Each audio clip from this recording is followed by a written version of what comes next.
Hello, good morning to everyone. आप सभी का स्वागत है सेवार्थ सिविल सर्विसेज में। मेरा नाम है आयुष कटियार। बहुत दिन हो गए हैं, 4-5 दिन हो गए मैं वीडियो अपलोड नहीं कर पाया, कुछ निजी व्यस्तता के चलते।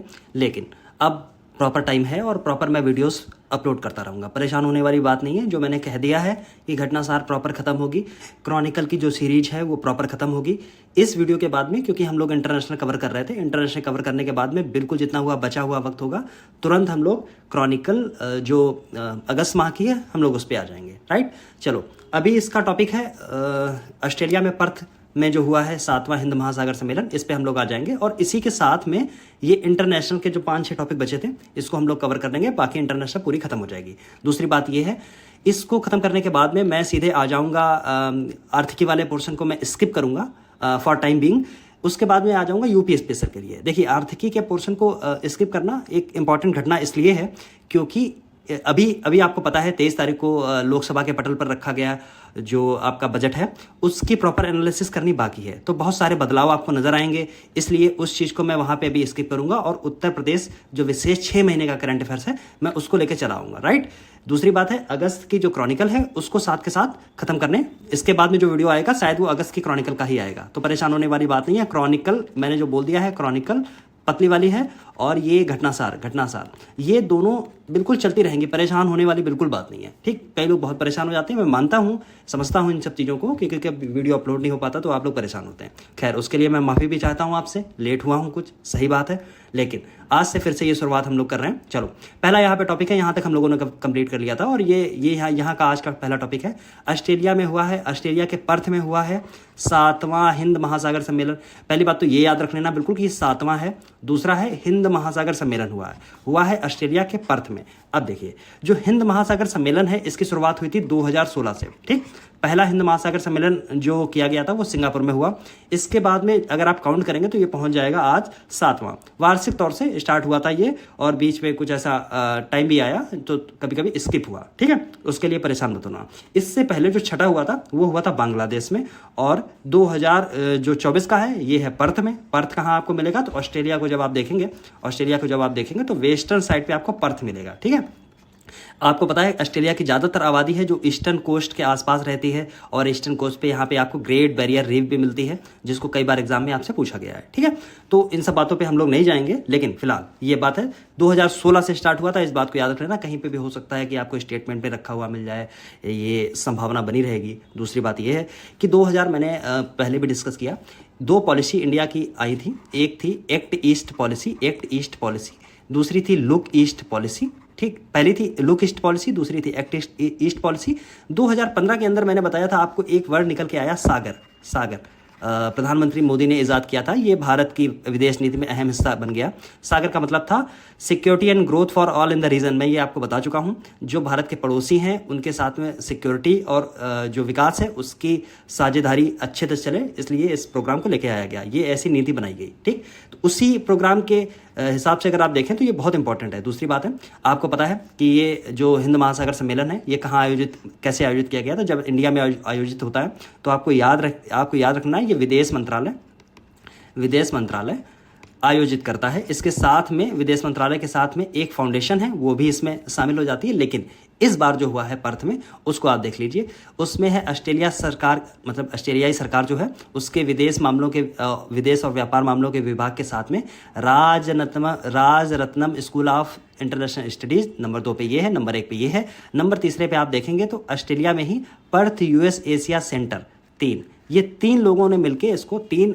इंस्टीट्यूट ने मिलकर इसको आयोजित किया। और आयोजित कब हुआ? 9 से 10 फरवरी के बीच में। कब हुआ? 9 से 10 फरवरी के बीच में। चलो, अब है क्या, ज़्यादातर आप देखेंगे तो ये क्योंकि फॉरेन से रिलेटेड है, और तो इसलिए आपको यहाँ तक मैक्सिमम टाइम्स आपको फॉरेन मिनिस्टर ही इसी बैठक में आपको देखने को मिलते हैं। एक बात। दूसरी बात एक और है कि जब ये इंडिया में आयोजित किया गया तो ऐसा देखिए, इसकी थोड़ी ज़रूरत आप समझिए हिंद महासागर सम्मेलन की।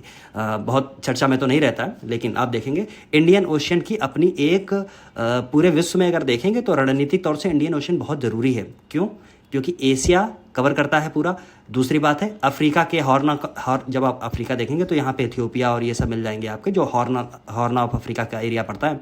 उससे ईस्टर्न पार्ट में जब आप चलेंगे तो अफ्रीका के बहुत सारे चीज़ों को कवर करेगा।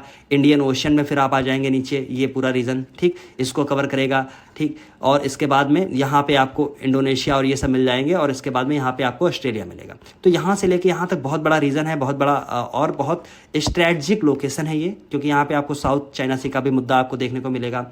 यहाँ पे आपको दुनिया का जो ट्रेड होता है, कंटेनर ट्रेड, बहुत बड़ी हिस्सेदारी है इसमें, क्योंकि सारा ही पोर्ट यहीं से होके सब चाइना जाता है और ईस्टर्न जो कंट्रीज़ हैं उनके आसपास जो जाता है। तो बहुत अहम हिस्सेदारी है इस ओशन की, ठीक है। तो इसलिए थोड़ा सा इंपॉर्टेंट हो जाता है, ठीक। इसमें आप देखेंगे श्रीलंका के राष्ट्रपति हैं रानिल विक्रमसिंघे, ऑस्ट्रेलिया के विदेश मंत्री पेनी वोग हैं, सिंगापुर के विदेश मंत्री हैं विवियन बालाकृष्णन, और भारत के विदेश मंत्री डॉक्टर एस जयशंकर साहब यहाँ पे गए हुए थे, एक बात। दूसरी बात है इसमें अगर आप देखेंगे तो आपको पता चलेगा कि 22 से ज़्यादा अधिक देशों के मंत्री थे, 16 देश और 6 बहुपक्षीय संगठन के वरिष्ठ अधिकारियों ने हिस्सा लिया। मतलब कुल मिला के इंडियन ओशन रीजन वाली की ही बात हो रही है, एक बात याद रखें।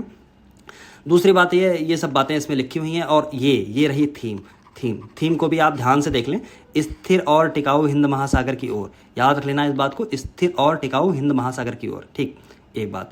दूसरी बात है, हाँ देखिए यहाँ पे लिखा हुआ है, यह सम्मेलन 2016 में विदेश मंत्रालय द्वारा इंडिया फाउंडेशन के सहयोग से, मैं फाउंडेशन जिसकी बात कर रहा था वो यही था, इंडिया फाउंडेशन के सहयोग से प्रतिवर्ष यह सम्मेलन आयोजित किया जाता है, प्रतिवर्ष, एवरी ईयर आयोजित किया जाता है, ठीक। इसमें बहुत सारी चर्चा होगी, चाहे ट्रेड की बात हो या सिक्योरिटी की बात हो या रणनीतिक साझेदारी, बहुत सारी बातें हैं, बहुत मतलब विभिन्न मुद्दों पे यहाँ पे बात होती है, ठीक है। तो ये सब चीज़ें यहाँ पे लिखी हुई हैं, इसको थोड़ा सा ध्यान से आप देख लेना, ज़रूरी है। तो ज़रूरी था, मतलब हो सकता है कि ये आपसे अच्छा कैसे पूछा जाता है, आप याद रख लेना। कहाँ पे हुआ? पर्थ में हुआ। दूसरी चीज़ कौन सा था? 7वां था।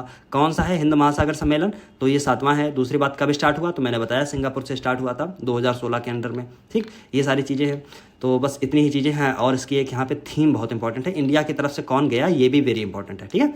जयशंकर याद रख लेना, नहीं तो ऑप्शन में अगर कभी आया तो प्रधानमंत्री मोदी आएगा और आपको लगेगा कि हाँ ठीक है गए होंगे, याद नहीं है, लेकिन ठीक है ऑप्शन में जब आप देखेंगे तो आप देखेंगे, क्योंकि मोदी बहुत ज़्यादा देशों की यात्रा में जो शिखर सम्मेलन होते हैं उसमें हिस्सा भी लेते हैं, ठीक।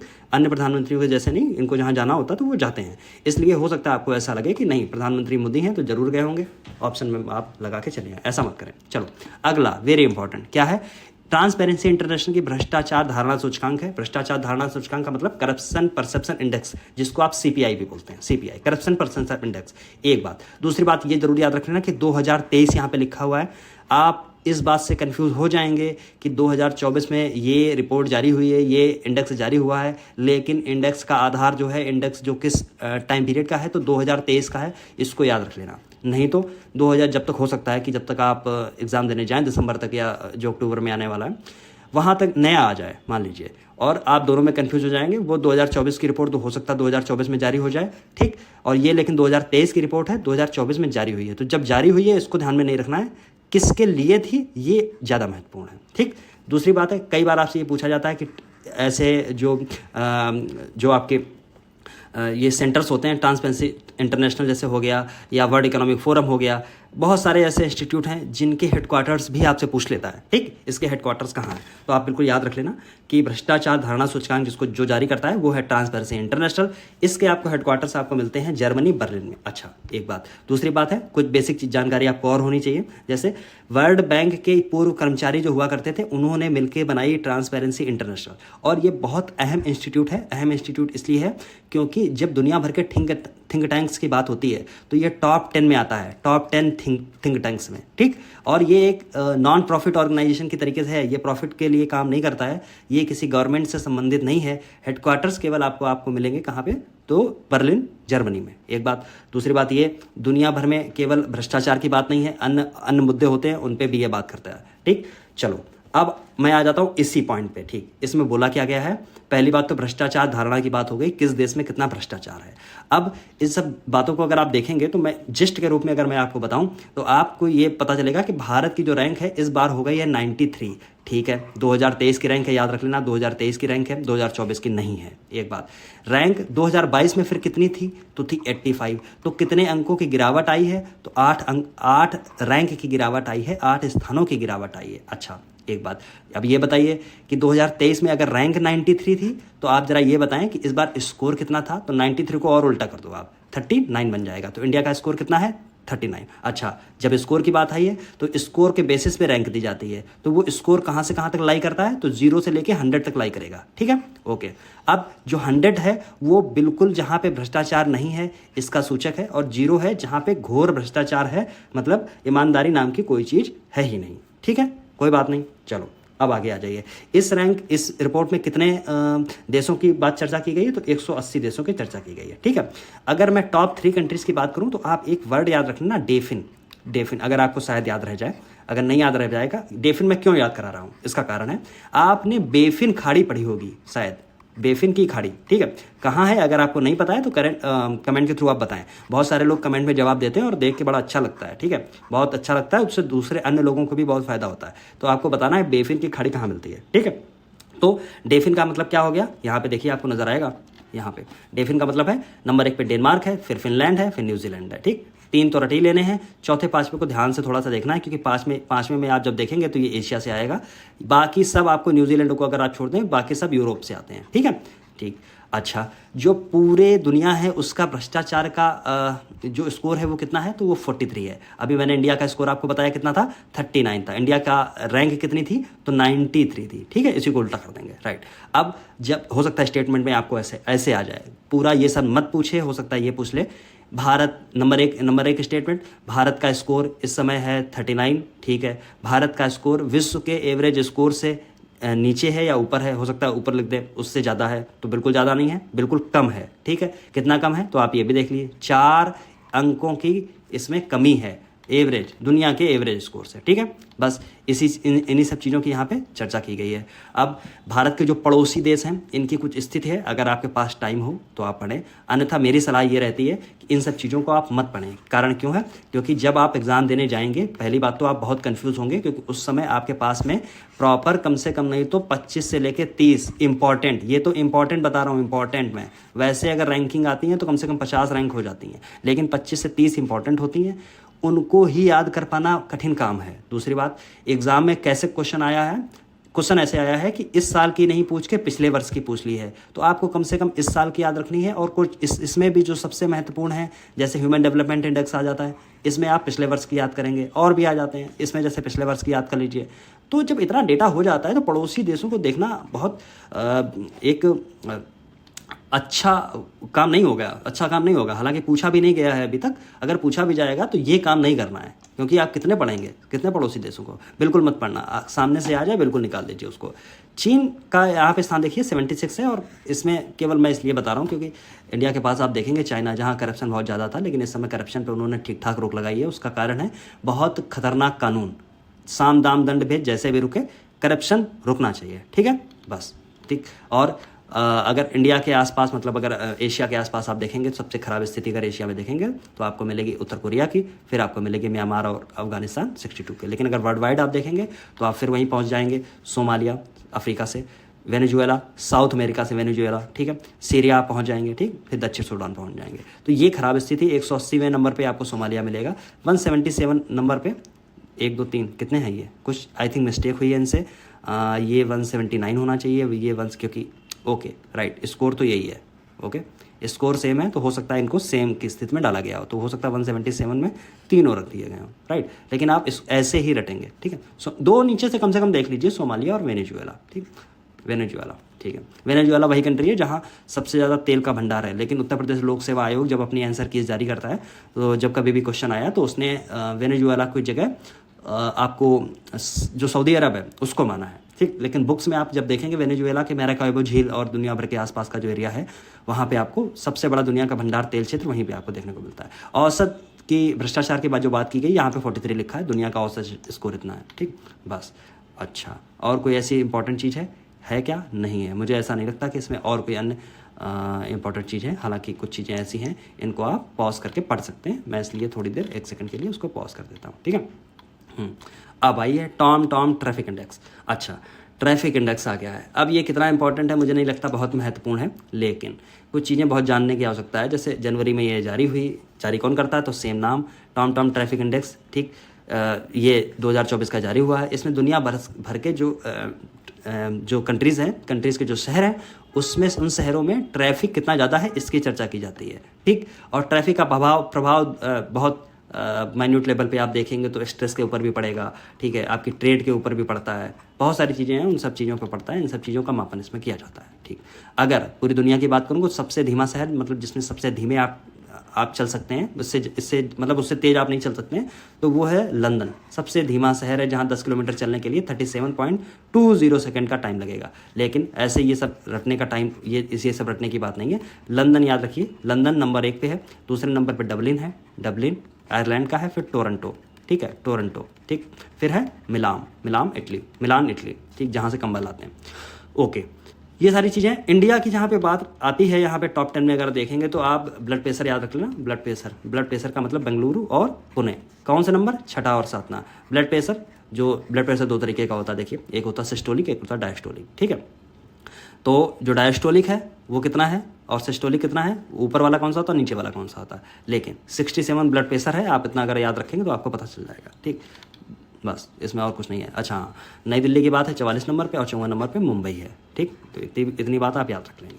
ये अब बहुत इंपॉर्टेंट टॉपिक है, ये है 19वां गुटनिरपेक्ष आंदोलन शिखर सम्मेलन। अच्छा, एक बात मैं आपको बताता हूँ, बहुत चर्चा तो नहीं होती है आजकल नाम की, यानी नॉन अलाइंड मूवमेंट की। एक समय था जब बहुत चर्चा होती थी, लेकिन आज के दिन बहुत चर्चा नहीं होती है। ऐसे ये सम्मेलन हो जाता है और बहुत बड़ी दुनिया में कोई न्यूज़ नहीं बनती है, बड़ी न्यूज़ नहीं बनती है, ठीक है। लेकिन इंपॉर्टेंट इसकी आप ऐसे समझिए कि अगर यूनाइटेड नेशंस में आज के दिन 193 कंट्रीज़ के आसपास हैं, तो यूनाइटेड नेशंस के बाद में अगर आप दूसरा कोई ऑर्गेनाइजेशन देखें ऐसा पूरी दुनिया के अंदर जिसमें उसके बाद में सबसे ज़्यादा कंट्रीज़ हैं शामिल, तो वो ये है। कौन सा? नॉन अलाइंड मूवमेंट नाम, जिसको लिखते हैं गुटनिरपेक्ष आंदोलन। कितने कंट्रीज़ हैं? 120 कंट्रीज़, ठीक। लेकिन इसमें सबसे दिलचस्प बात यह है, ना तो इसका कोई चार्टर साइन हुआ, ना तो कोई संधि है, ना तो कोई सचिवालय आपको देखने को मिलता है, मतलब कोई भी चीज़ नहीं है। लेकिन फिर भी इतने बड़े देश एक साथ मिले हैं और किस उद्देश्य से मिले हैं? एक विचारधारा, समान विचारधारा के लोग आके मिले। अच्छा, अब एक बात, कुछ बेसिक अगर आप चाहें, क्योंकि ये कम टॉपिक है इसमें और कुछ ऐसा है नहीं, तो मैं चाहता हूँ कि एक बार थोड़ा सा मैं नाम को मैं डिस्कस करता हूँ। चलो, बेसिक बात यह है, नाम कोई ऐसा कुछ, जैसे मैंने अभी बताया, ना कोई चार्टर है, ना कोई संधि है, ना कोई इसका सचिवालय है, ना कोई सेक्रेटरीट, मतलब कुछ भी नहीं आपको देखने को मिलता है। समान विचारधारा के लोग एक साथ मिले आके, कब मिले आके? जब सेकेंड वर्ल्ड वॉर के बाद में कोरियाई युद्ध हुआ। कोरिया युद्ध में 2 पार्ट में कोरिया, नॉर्थ कोरिया और साउथ कोरिया में डिवाइड हो गया। इसके बाद में आप देखते हैं कि दुनिया 2 धड़ों में बट जाती है। 2 धड़े कौन से? एक समाजवादी विचारधारा का था, समाजवादी क्या, साम्यवादी एक तरीके से मैं मान के चलता हूँ। कम्युनिज्म की तरफ जो लोग बढ़ रहे थे वो थे, जिसको लीड कर रहा था उस समय का यूएसएसआर, जो आज के दिन रशिया टूट के बन गया है। और दूसरी तरफ था जो थे आधुनिक तौर से, जो आज के दिन पूरी सिस्टम अपनाया गया अर्थव्यवस्था में, ठीक है, जिसको बोलते हैं कैपिटलिज्म, ठीक, तो उसको लीड कर रहा था यूएसए। तो 2 धड़ों में पूरी दुनिया बट गई। यूएसए एक तरफ था और दूसरी तरफ था यूएसएसआर। अब दोनों देशों में, दोनों तरफ की बात ये थी कि विचारधारा की लड़ाई के साथ साथ में एक कोल्ड वार स्टार्ट हो गई कि हम मजबूत हैं या हम मजबूत हैं। रशिया अपनी तरफ से लोगों को घसीट रहा है, दुनिया के देशों को, और यूएसए अपनी तरफ से घसीट रहा है। और यही वो दौर है जब दुनिया में जो वर्चस्ववाद था, वर्चस्ववाद का कहने का मतलब जो उपनिवेशवाद था, जो एक देश दूसरे देश पे शासन करता था, उसका अंत हो रहा था। और उसी समय आप देखते हैं एशिया के बहुत सारे देश जो थे वो आज़ाद हुए, और उससे पहले आप देखेंगे कि आप अफ्रीका के जो देश थे वो आज़ाद हुए। तो वो जो आज़ाद हुए नए देश थे, उनके पास कोई संसाधन थे नहीं, और वो अगर इस मुहिम में पड़ जाएं, इस चीज़ों में पड़ जाएं कि हमें यूएसए के साथ जाना है या रशिया के साथ जाना है, तो उनका भविष्य जो था अंधकार में था। तो ऐसे देश साथ में आ गए जो दोनों तरफ नहीं जाना चाहते थे, और वो चाहते थे कि मैं गुट से निरपेक्ष रहूँगा, गुट से अलग रहूँगा, गुट में किसी भी गुट में मुझे शामिल नहीं होना है, मुझे केवल अपने देश की इकोनॉमी बढ़ानी है, अपने देश के लोगों के लिए काम करना है। ऐसे देश मिलके जब शामिल हुए तो उन्होंने बनाया नाम, नॉन अलाइंड मूवमेंट। इसमें अगर आप देखेंगे सबसे ज़्यादा भूमिका किसकी रही, तो पंडित जवाहरलाल नेहरू, भारत के प्रधानमंत्री। इंडोनेशिया के जो राष्ट्रपति थे उनकी भूमिका थी, मिस्र के राष्ट्रपति जो थे उनकी भूमिका थी, अच्छी खासी भूमिका थी, ठीक है। ये सारे देश आए। अच्छा, 1960 का दशक जो था, 1900 मान लीजिए 55 के आसपास में आपको एक संधि देखने को मिलेगी, बांडुगु बांडुगु इंडोनेशिया, मतलब जावा एक जो आइलैंड पड़ता है उसमें बांडुगु पड़ता है, वहाँ पे एक संधि हो गई और उसमें आप देखेंगे ज़्यादातर जो देश थे एशिया और अफ्रीका के थे, एशिया और अफ्रीका के थे, ठीक है। ये कौन से देश थे? ये विकासशील देश थे जो दोनों तरफ नहीं जाना चाहते थे। इसी को आगे बढ़ के जब आप थोड़े दिन बाद आप देखते हैं 1960 आ जाता है, 60-61 की बात आ जाती है, फिर प्रॉपर तरीके से नाम निकल के आया, नॉन अलाइंड मूवमेंट उसी से निकल के आया, ठीक है। तो इससे शुरुआत होगी नॉन अलाइंड मूवमेंट की। हम किसी भी तरफ नहीं हैं, ठीक। उसमें जब बड़ी भूमिका है वो इंडिया की थी, मिस्र की थी, यानी आज के दिन जो पहले इजिप्ट था आज के दिन मिस्र है, ठीक, इंडोनेशिया, ठीक है, इन लोगों की ज़्यादा भूमिका थी। तो ये थोड़ी सी कहानी थी, इसको बताना थोड़ा सा ज़रूरी है कि अगर ठीक है कोई अच्छी बात है। कभी कभी क्या होता है ना कि कई लोग अच्छा ये बोलते हैं कि आप फैक्ट से बहुत दूर चले जाते हैं। अच्छा, मुझे क्या लगता है, जब आप इंटरनेशनल रिलेशंस को ध्यान से पढ़ेंगे, आपके मेंस में टॉपिक है, अगर मान लीजिए केवल पीटी से ही काम चला लेना है, पीटी से दुनिया नहीं जीत सकते हैं आप, लेकिन मेंस में जब आप लिखेंगे बैठने के लिए, तो ये जो चीज़ें जो मैं डिस्कस करता हूँ, छोटे छोटे से पॉइंट, चाहे सागर, जैसे मैंने अभी सागर बोला, जैसे मैंने अभी एक्ट ईस्ट पॉलिसी बोली, ठीक, जैसे मैंने अभी लुक ईस्ट, जैसे लुक ईस्ट पहले पॉलिसी आई इंडिया की थी, लेकिन जब मोदी साहब आ गए सत्ता में तो उन्होंने एक्ट ईस्ट उसी को बदल दिया। साउथ ईस्ट एशिया की कंट्रीज़ के लिए भारत के जो रिश्ते हैं वो और अच्छे हों, सागर उसमें है। इन सब चीज़ों को अगर आप लिखेंगे कहीं पे जाके तो उसका अलग महत्व तो आपको नज़र आएगा, बहुत सारी चीज़ें बहुत आसान हो जाएंगी। इसलिए सारी मैं कोशिश करता हूँ। अच्छा, एक सवाल आज और था, एक महोदय ने लिखा कि आपने बोला कि क्रॉनिकल आपने पूरी पढ़ा दी है, लेकिन क्रॉनिकल है सर 80 पेजेस की और आपने मात्र अभी 40-45 पेजेस या जो भी मैंने कवर किए आप उतने कवर किए, पीछे के आपने छोड़ दिए। अच्छा, जब मैं क्रॉनिकल पढ़ा रहा था, उन्होंने शायद वो वीडियो पूरा देखा नहीं है, जब मैं क्रॉनिकल लास्ट टाइम पे जब मैं करा रहा हूँ, जब उसमें मैंने लास्ट टाइम बोला कि यहाँ पे इसके बाद में आपको वन लाइनर मिलेंगे, वन लाइनर। अब मैं ऐसी उम्मीद करता हूं अगर आप सिविल सेवा परीक्षा की तैयारी कर रहे हैं, आयोग के पेपर देने की तैयारी कर रहे हैं, तो मैं इतना आपसे मैं इतनी उम्मीद रख सकता हूं आप लोगों से कि आप कम से कम वन लाइनर कम से कम पढ़ सकते हैं। और ऐसा नहीं है कि वन लाइनर इंपॉर्टेंट नहीं है, वेरी इंपॉर्टेंट है, एक बात याद रखने ना, वेरी इंपॉर्टेंट है। कई बार क्वेश्चन यहीं से ही निकल के आएंगे। ये सारी चीज़ें जो मैं डिस्कस कर रहा हूँ ये करंट के अफेयर से बहुत अत्यधिक इंपॉर्टेंट है, क्योंकि यहाँ से जो क्वेश्चन आएंगे वो टफ किस्म के क्वेश्चन होते हैं, वन लाइनर से टफ क्वेश्चन नहीं आते हैं, लेकिन वन लाइनर वेरी इंपॉर्टेंट है, इसलिए आपको पढ़ने जरूर हैं। अब मैं ये बताइए, अगर मैं वन लाइनर लिखे हैं, मैं ये पढ़ूंगा, एक सर उसका आंसर मैं पढ़ूंगा, फिर आगे मैं पढ़ूंगा, फिर दूसरी लाइन, फिर मैं उसका, ये तरीका नहीं है। आपको पढ़ने की हैबिट तो देखिए डालनी पड़ेगी। मेरी तरफ से एनालिटिकल जितनी कोशिश है वो सब मैं आपके साथ कर रहा हूँ, लेकिन साथ के साथ अच्छा मैं वन लाइनर पे वीडियो बना सकता हूँ, ऐसा नहीं है वीडियो नहीं बना सकता हूँ, लेकिन वो आपके लिए बेनिफिशियल नहीं होगा। आप अगर खुद से पढ़ेंगे तो उसका आपको एक तो पढ़ने की प्रवृत्ति आएगी, बहुत सारी चीज़ें डेवलप होंगी, तो उस चीज़ को आप करें और छोड़िए मत, ठीक है, क्योंकि आपने वीडियो देखा नहीं हो सकता कई बार ऐसी चीज़ें हो जाती हैं, ठीक है। एक बात इस बार का देख लीजिए कौन सा था, 19वां, ठीक, नाम शिखर सम्मेलन 2024 कब हुआ, 2024, 2023 का नहीं था, 2024 का, ठीक। अब हुआ कहाँ पे है, तो युगांडा की राजधानी कंपाला में हुआ है। कहाँ हुआ है, युगांडा की राजधानी कंपाला में हुआ है, ठीक। युगांडा कहाँ है, आप वर्ल्ड मैप उठा के देखेंगे तो आपको पता चलेगा। दूसरी बात है, अच्छा 19वां जो गुट निरपेक्ष शिखर सम्मेलन है उसकी थीम है ये, साझा वैश्विक समृद्धि के लिए सहयोग को गहरा करना। इंपॉर्टेंट है, याद रख लेना इसको, हो सकता है थीम आपसे पूछी जाए।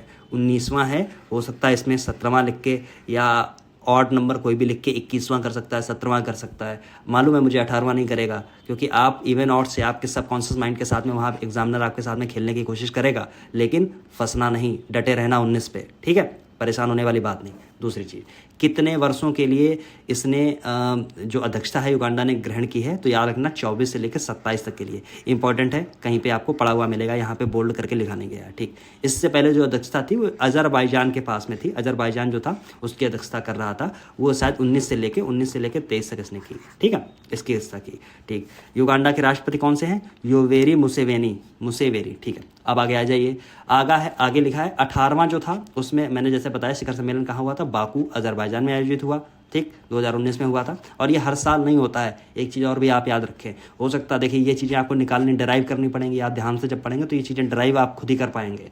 जैसे उसमें एक स्टेटमेंट में हो सकता है लिख के आपके सामने आ जाए कि प्रतिवर्ष ये शिखर सम्मेलन आयोजित किया जाता है, आपको ऐसा लगेगा हाँ प्रतिवर्ष किया जाता होगा, ज़्यादातर शिखर सम्मेलन प्रतिवर्ष किए जाते हैं। इंडियन ओशन का जो शिखर सम्मेलन था वो प्रतिवर्ष आयोजित किया जाता है, ब्रिक्स का प्रतिवर्ष किया जाता है ना। आप ये सारी सब चीज़ें देखेंगे तो आपको लगेगा कि हाँ बिल्कुल होगा ऐसा, लेकिन ऐसा नहीं है। पिछला जो 18वां था वो आयोजित हुआ था 2019 में, ठीक, कहाँ पे, बाकू में। और जो ये 19वां है ये कहाँ पे हुआ, तो देखिए युगांडा की राजधानी कंपाला में, ठीक। तो इसलिए इसमें कंफ्यूज मत हो जाना। इसी में निकल के आया कंपाला घोषणा पत्र। कोई भी शिखर सम्मेलन होता है बाद में उसका एक घोषणा पत्र जरूर जारी होता है जिसमें सारे देशों की सहमति होती है, ठीक है। इसी में कहा गया कि जो आक्रामकता है उसकी इजराइल की उसकी निंदा की गई गाज़ा पट्टी के ऊपर और यूनाइटेड नेशन सिक्योरिटी काउंसिल के प्रस्ताव को लागू करने का आह्वान किया गया, ठीक है। ये सब चीज़ें हैं। इस सम्मेलन में प्रतिनिधित्व कौन था? तो एस जयशंकर थे। ऐसे क्वेश्चन आने की संभावना होती है। किसने भारत की ओर से प्रतिनिधित्व किया? एस जयशंकर ने, ठीक। क्या कहा वो यहाँ लिखा, गाजा में मानवीय संकट में तत्काल राहत देने के लिए इन्होंने बात की, ठीक। अब वही चीज़ें शायद जो मैंने बताई थी वो आपके सामने है। गुटमंत्र विकासशील देशों का एक गठबंधन है, हाँ ये वाला इंपॉर्टेंट पॉइंट है। विकसित देश जो थे ज़्यादातर वो दोनों धड़ों में बट गए। विकासशील देश से उन्हें अपनी दुनिया चलानी थी, अपने लोगों के प्रति उनकी जिम्मेदारी थी, और यही अगर काम में वो जुट जाते कि नहीं थी मैं तो कम्युनिस्ट मार्क्सवादी बनूंगा, या नहीं ये जो दुनिया की सबसे अच्छी अर्थव्यवस्था है वो आपकी कैपिटलिज्म से निकल के आती है, मैं उसकी तरफ जाऊँगा, तो बहुत गंभीर स्थितियाँ होती हैं। आपको पता है फिदल कास्ट्रो और दुनिया भर के जो लोग थे वहाँ पे दोनों क्यूबा जैसे जो देश थे वो दोनों में दब के रह गए, परेशान हो गए। इन सब चीज़ों में नहीं जाना है, वो आखिरी में वो बर्बादी हुआ, ठीक है। तो इंडिया ने बहुत अच्छा मूव इसमें चला और आसपास की कंट्रीज थे, चाइना भी इसमें शामिल था, चलो ठीक है। इसमें लिखा कोई स्थायी सचिवालय नहीं, कोई चार्टर, कोई औपचारिक चार्टर नहीं, कोई संधि या अधिनियम नहीं है। टोटल 120 हैं जो 17 पर्यवेक्षक हैं और 17 जो हैं पर्यवेक्षक देश हैं, 10 पर्यवेक्षक संगठन है। एक बात याद रखना, यूनाइटेड नेशंस के बाद में दुनिया का सबसे बड़ा ऐसा संगठन है। चलो अगला हमारा पॉइंट है, इस पॉइंट पे मैं आता हूँ। देखिए यहाँ पे लिखा हुआ है कोबे वर्डे ने WHO द्वारा मलेरिया मुक्त प्रमाणन प्राप्त किया। अच्छा, देखने में तो बड़ा आसान सा लग रहा है कि चलो कोबे वर्डे को क्या मिला है, मलेरिया से मुक्त होने वाला एक देश बन गया है कोबे वर्डे। चलो, लेकिन इसकी महत्ता आप ऐसे देखेंगे, यहाँ पे जैसे लिखा गया है, यहाँ पे जब आप नीचे पहुँचेंगे WHO ने ये प्रमाण पत्र दिया है। अच्छा, कुछ बेसिक चीज़ और आप जान लीजिए, जैसे इंडिया को अभी तक ये प्रमाण पत्र नहीं मिला है, इंडिया को ये प्रमाण पत्र नहीं मिला है अभी, ठीक है। इंडिया केवल 2 ही शायद ऐसे, अभी चलो उस पर हम बाद में आते हैं, पहले इसको देखते चलते हैं, ठीक है। मलेरिया मुक्त प्रमाण पत्र दिया गया। दूसरी बात है, अगर आप अफ्रीका में देखेंगे, क्योंकि काबो वर्डे जो है इसको कभी केप वर्डे भी कभी कभी पढ़ते हैं, ये आपको मिलेगा जब आप अफ्रीका का मैप देखेंगे तो जो वेस्टर्न साइड है अफ्रीका की उससे जब कुछ मील ऐसे आप चलेंगे तो यहाँ पे ये एक टापू देश है, ठीक है। ये एक टापू देश है, यहाँ पे पोर्तुगीज़ पहले रहते रहे हैं और अफ्रीकन है, तो यहाँ पे आपको जो लोग मिलते हैं वो अफ्रीकन और जो पोर्तुगीज़ हैं वो दोनों मिलते हैं, तो दोनों भाषाएं भी यहाँ पे चलती हैं, मिक्स कल्चर एक तरीके से है, ठीक है। तो ये तीसरा देश अफ्रीका का ऐसा बना जो एक जिसको मलेरिया से मुक्त पूरी तरीके से हो गया।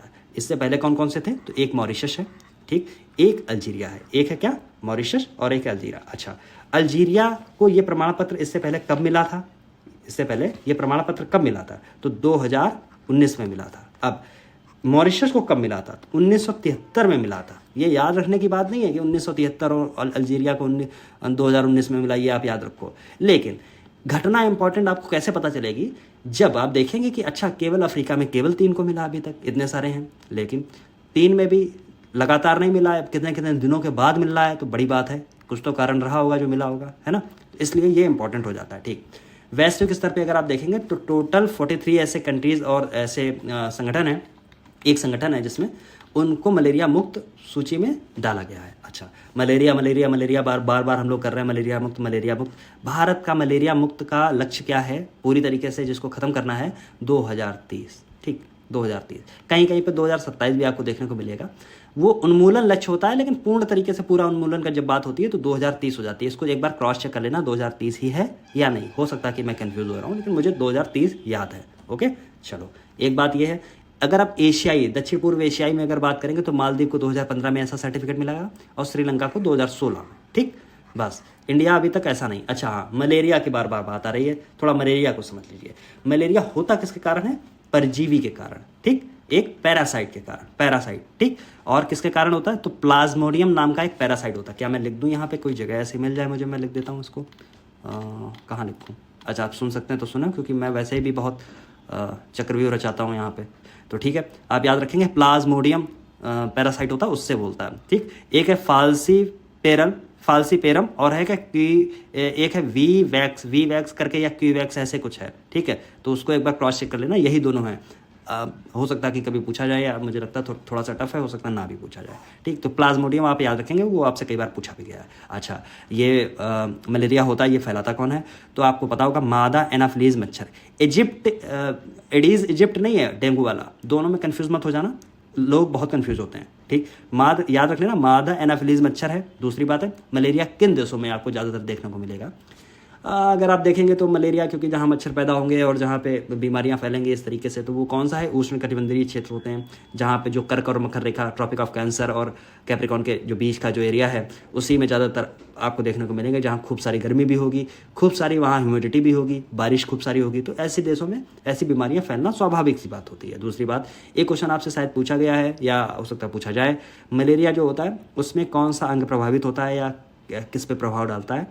तो मलेरिया जैसे ही प्लाज्मोडियम आपके ब्लड में जाएगा और ब्लड से घूमते घूमते घूमते सीधे वो यकृत पे पहुंचेगा। ठीक, यकृत पे पहुंचेगा, वहाँ से वो आरबीसी को प्रभावित करने की कोशिश करेगा। तो ये अपना जो रेड ब्लड सेल्स होती हैं उनको प्रभावित करने की कोशिश करता है। ठीक, अच्छा, दूसरी बात है कि और मलेरिया में क्या बचा, क्या हो, तो मुझे कुछ याद आ नहीं रहा है, हो सकता है कि कुछ और याद आएगा अभी तो मैं बता दूंगा। ठीक है, WHO द्वारा किसी देश को मलेरिया मुक्त प्रमाण पत्र तब दिया जाता है जब वह कम से कम, याद रखना इस चीज़ को, कम से कम 3 वर्षों तक समूचे देश में मलेरिया के संचरण में रोकथाम प्रदर्शन करता है। तो कम से कम 5 भी आ सकता है ऑप्शन में, लेकिन कम से कम 3 पे डटे रहना। चलो, अगला हमारा टॉपिक है, इसके साथ में इंटरनेशनल ख़त्म हो रही है, और परेशान मत होना, देर है अंधेर नहीं है। इसके बाद में जो आपकी अगस्त की क्रॉनिकल है मैं वो कर लेके आऊँगा। और देखिए, वन लाइनर आपको स्वयं पढ़ने हैं, मैं ऐसी उम्मीद आपसे करता हूँ कि आप वन लाइनर जरूर पढ़ें। इंपॉर्टेंट है, वेरी इंपॉर्टेंट है। ऐसा नहीं है कि जो मैं पढ़ा रहा हूँ केवल यही सारे इंपॉर्टेंट है, बाद में आप कह दो कि अरे इससे तो कुछ आया नहीं, या आया तो बहुत कम है। ठीक है, ऐसा मत करना। ये बहुत इंपॉर्टेंट है, इसके साथ में वो भी बहुत इंपॉर्टेंट है। तो वन लाइनर इसलिए मैं छोड़ रहा हूँ क्योंकि वो आप पढ़ सकते हैं, उसमें एक्स्ट्रा चीज़ें बताने की आवश्यकता बहुत कम हो जाती है। ठीक, बाकी जो एक्स्ट्रा चीज़ें मैं बता रहा हूँ, आप जब वन लाइनर खुद पढ़ेंगे तो खुद को रिलेट कर लेके जाएंगे। जो मैं कह रहा हूँ उसकी चीज़ें आपको शायद जब आप पढ़ेंगे तो आपको याद हो जाएंगे। दूसरी चीज़ें, ब्रिक्स समूह अब 10 देशों का संगठन बना। अच्छा, अभी तक ब्रिक्स की, अब जैसे पिछले वर्ष आपने देखा G20 की समिट हुई इंडिया के अंदर, और अफ्रीकन यूनियन को भी शामिल कर दिया गया, अफ्रीकन संघ को भी शामिल किया गया। तो अब पता नहीं, इसका नाम अभी तक बदला तो गया नहीं है, हो सकता है G21 इसका शायद कर दिया जाए। ऐसी उम्मीद है कि G21 नाम कर दिया जाएगा। अच्छा, ब्रिक्स की बात आ रही है। अच्छा, जब कभी भी बात आती है तो मैंने कई बार आपसे शायद पूछा, आपको सब अब तो रट गया होगा।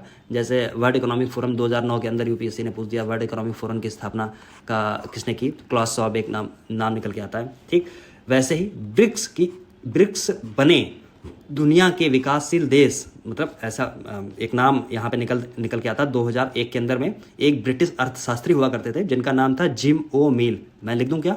चलो लिख देता हूँ, जिम ओ मिल। ये नाम याद रख लेना। ठीक, इंपॉर्टेंट है। ठीक, इंपॉर्टेंट है, पूछा जा सकता है। जिम ओ मिल नाम के एक अर्थशास्त्री थे। उन्होंने ऐसा कहा कि दुनिया की जो 4 सबसे बड़ी अर्थव्यवस्थाएं हैं और उभरती हुई अर्थव्यवस्थाएं, अगर मैं सही से बोलूँ तो उभरती हुई अर्थव्यवस्थाएं हैं, उसमें कौन सी?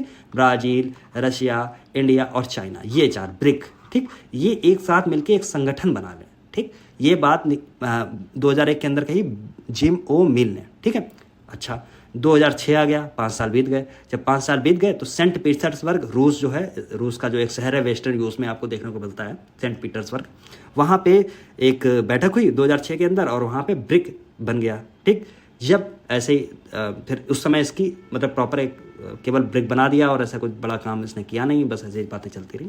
2009 के अंदर एक घटना और होती है कि इन लोगों ने ये डिसाइड किया कि हम लोग वार्षिक एक शिखर सम्मेलन किया करेंगे। मेरी बात समझ रहे हैं? वार्षिक शिखर सम्मेलन किया करेंगे 2009 के अंदर। 2010 के अंदर शामिल किया गया साउथ अफ्रीका को। ठीक, साउथ अफ्रीका आपको कहाँ मिलेगा? अफ्रीका में जब आप जाएंगे तो बहुत समाना यहाँ लगा हुआ मिलेगा। यहाँ ऐसे मैं ऐसा इंडिया का बना रहा हूँ, बस इस तरीके का है कुछ, समझे? यहाँ पे आपको नीचे मिलेगा आपको साउथ अफ्रीका। ठीक है, तो इसको शामिल कर लिया गया, तो ये बन गया 2010 के अंदर ब्रिक्स। क्या बन गया? 2010 के अंदर ब्रिक्स। ठीक, अच्छा, एक बात, आप एक बैंक भी पढ़ते हैं, कई बार आप कंफ्यूज होते हैं एशियन डेवलपमेंट बैंक और न्यू डेवलपमेंट बैंक के अंदर। तो याद रखना 2014 के अंदर जो छठी बैठक हो रही थी, छठी थी क्योंकि ये जो बैठक जो 2024 में होने वाली है वो 16वीं बैठक है। 2006 में हुई थी वो छठी बैठक थी। ठीक है, तो याद रखना उसमें NDB न्यू डेवलपमेंट बैंक की स्थापना की गई थी। एक बात, अच्छा, दूसरी बात क्या क्या मैंने बता दिया, मैं तो खुद ही भूल गया हूँ। कुछ मैं बेसिक कहानी में बता रहा हूँ, सुनते रहिए, ठीक है, इंपॉर्टेंट है, फालतू की चीज़ें नहीं है। चलो फिर मतलब आपको पता चल गया, तब ब्रिक्स बन गया और इसमें 5 कंट्रीज ऐसे शामिल हो गए। अच्छा, कार्यक्रम ऐसे ही चलता रहा, ठीक। फिर आया 2023 जो शिखर सम्मेलन था, कौन सा था, 15वां शिखर सम्मेलन। और उसी शिखर सम्मेलन जिसमें रिजल्ट निकल के आया था जोहान्सबर्ग घोषणा, जिसके अंदर हुई, पिछले साल की बात है 2023 की। उस समय जो ब्रिक्स था उसमें ऐसा बोला गया कि हम 6 और कंट्रीज ऐसे हैं इनको शामिल करेंगे, ठीक। कौन कौन से 6 कंट्रीज, तो उसमें था अर्जेंटीना था साउथ अमेरिका से, मिस्र था जिसको इजिप्ट के नाम से जानते हैं, इथियोपिया था, ठीक है, ईरान था, सऊदी अरब था, यूएई था, ठीक है। इन 6 को शामिल करने की बात की गई। चलो अच्छा, पिछले वर्ष जो था वो जोहान्सबर्ग में हुआ। इस बार जनवरी 2001 से, याद रख लेना इस बात को, जनवरी 1 जनवरी 2024 से ब्रिक्स की अध्यक्षता ग्रहण कर रहा है रशिया, ठीक है, रशिया ग्रहण कर रहा है। और इसी टाइम पे देखिए 6 की बात की गई थी, 6 तैयार थे आने के लिए, लेकिन हुआ क्या, आपके अर्जेंटीना में सत्ता बदल गई और जो नए वहाँ के प्रमुख बने उनके ऊपर ज़्यादा प्रभाव आपको देखने का यूएसए को मिलता है। तो वो जो आपका साउथ अमेरिका से जो अर्जेंटीना था वो गया पलट कि नहीं मुझे अब शामिल ही नहीं होना है, ठीक है, अब मैं आपके यूएसए साहब की बात में मानूंगा, ठीक है। तो वो तो निकल गया, बचे 5 कौन कौन से बचे, उनके नाम देखिए यहाँ पे लिखे होंगे, मिस्र, इथियोपिया, ईरान, सऊदी अरब, यूएई।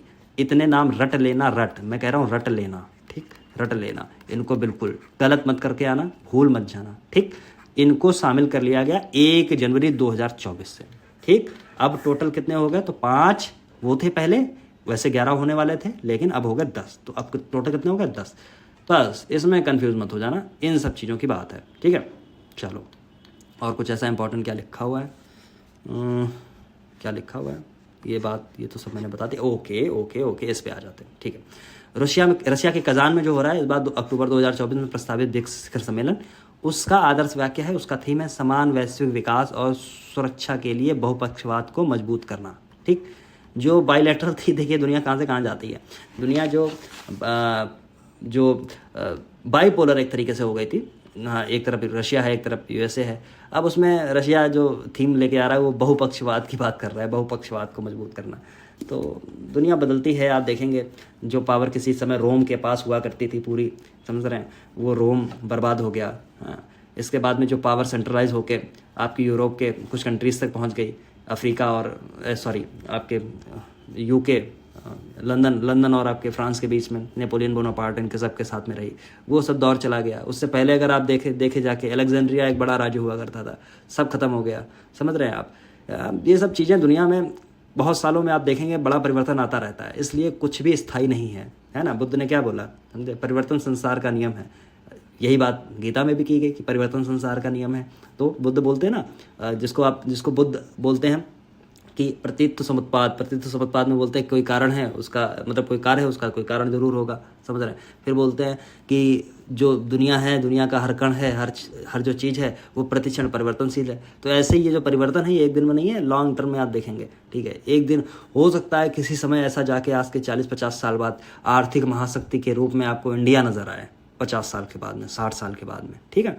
हो सकता है कि आपको आर्थिक महाशक्ति के रूप में आपको चाइना नजर आए, फिर इंडिया में, फिर तो पूरी दुनिया में यूएसए की कोई बात ही ना करे। तो ये सब चीज़ें होने संभव है। एक समय था जर्मनी के इर्द गिर्द पूरी दुनिया घूम रही है ना, जर्मनी और इन्हीं सब के बीच में। फिर मौका है, बदलता है, सब चीज़ें देखिए कहाँ बदल के चली जाती हैं, समझ रहे हैं।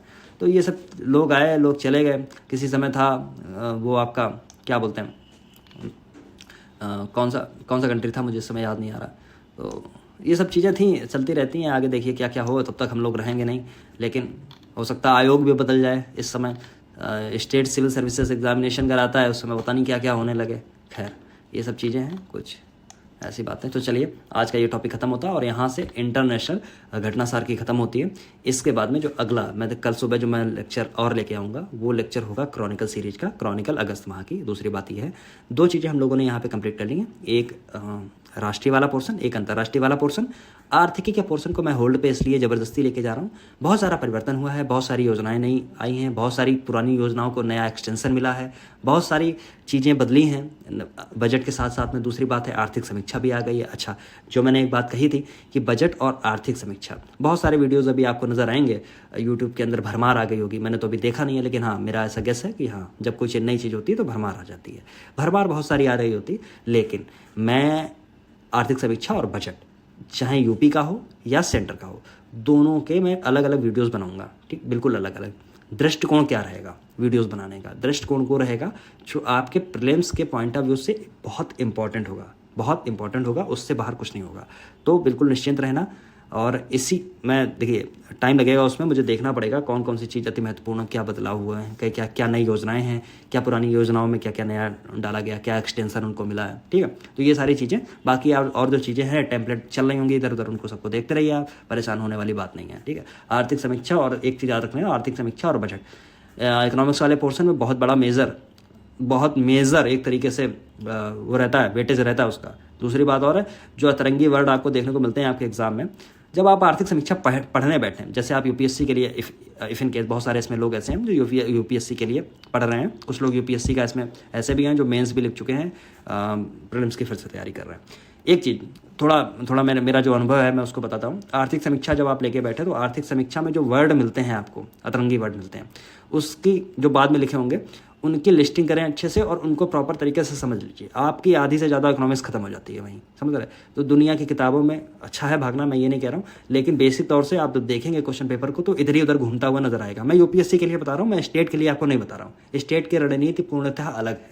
ठीक है, तो मैं जो यूपीएससी की तैयारी कर रहे हैं बच्चे, उनके लिए मैं बात कर रहा हूँ। तो उन अगर वर्ड की अगर आपको समझ है अच्छे से, उन सब शब्दों को आपने ठीक से, उस शब्दावली को ठीक से आपने समझा है, बहुत बहुत इंपॉर्टेंट होता है। और मेंस में तो खैर कहने क्या। ठीक है, जो चीज़ आप लिखते हैं बहुत बेहतर तरीके से लिखते हैं। बहुत बहुत धन्यवाद आपका बने रहने के लिए सेवार सिविल सर्विसेज के साथ में। अभी तक मैं थोड़ा सा व्यस्त था, अब मैं आपके लिए उपलब्ध हूँ, चिंता करने की बात नहीं है। बिल्कुल सारी चीज़ें यथास्थिति में और बेहतर तरीके, और मेरा ऐसा मेरा कहना है कि बहुत जल्दी और बहुत सारी चीज़ें मैं ख़त्म कर दूँगा। ठीक है, जैसे मान लीजिए अभी सितंबर की जब आने वाली क्रॉनिकल है, तो मेरी ऐसी उम्मीद है कि मैं अगस्त की क्रॉनिकल ख़त्म कर चुका हूँ उस समय। जून जुलाई अगस्त हो जाएगा, और मेरी कोशिश है कि अगर मुझे टाइम मिल गया तो मई की भी मैं खत्म कर दूंगा। तो ठीक है, 4 ये हो गई, 5वीं आने वाली है, 6ठी और आने वाली है। 7-8 महीनों की आपके पास में क्रॉनिकल बहुत अच्छी कंप्लीट हो जाएगी, और घटनासार के तो जलवे हैं, कहने क्या। बहुत बहुत धन्यवाद आपका बने रहने के लिए सेवार सिविल सर्विसेज के साथ। मेरा नाम है Ayush Katiyar. Okay, thank you very much.